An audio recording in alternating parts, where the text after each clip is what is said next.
முஸ்லிம்களின் நிலைமை மிக பரிதாபமான நிலைமைக்கு கொண்டு செல்லப்படும்.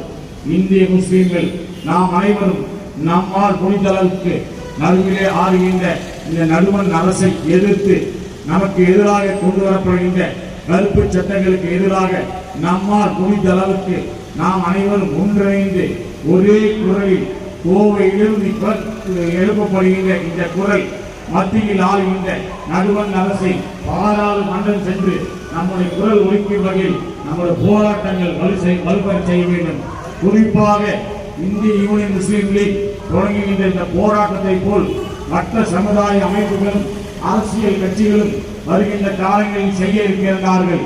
அனைவருக்கும் நாம் அனைவருக்கும் இந்த வக்ஃப் சட்டத்துக்கு எதிராக போராடுகின்ற ஒவ்வொரு ஊழியர்களுக்கும் ஒவ்வொரு சகோதரர்களுக்கும் நாம் பின்துணையாக இருந்து இந்த போராட்டம் வலுப்பெற்றால் நம்முடைய சட்டங்கள் வாபஸ் பெறப்படும். காரணம், இந்திய பாராளுமன்றத்தில் நிறைவேற்றப்பட்ட இந்த சட்டம் பின்வாங்கப்படுமா என்று அனைவரும் கேள்வி எழுப்புகின்றார்கள். முடியும், நம்மால் முடியும், நாம் ஒன்றிணைந்தால் நடக்கும்.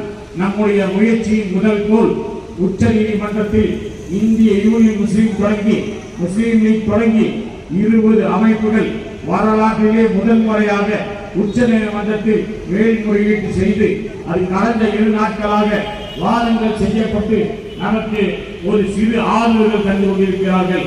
நம்முடைய வேளாண்மை சட்டத்துக்கு எதிராக இந்திய விவசாயிகள் போராடி எப்படி அந்த சட்டத்தை வாபஸ் பெற செய்கிறார்களோ அதே போல் இந்திய முஸ்லிம்கள் 28 கோடி பேர் இந்திய நாட்டிலேயே 2வது மக்கள் தொகை கொண்ட மதம் இஸ்லாம் மதம். இந்த மதம் நாம் நினைத்தால் எதையும் சாதிக்க முடியும். நாம் ஒன்று கூடினால் எல்லா சட்டத்தையும்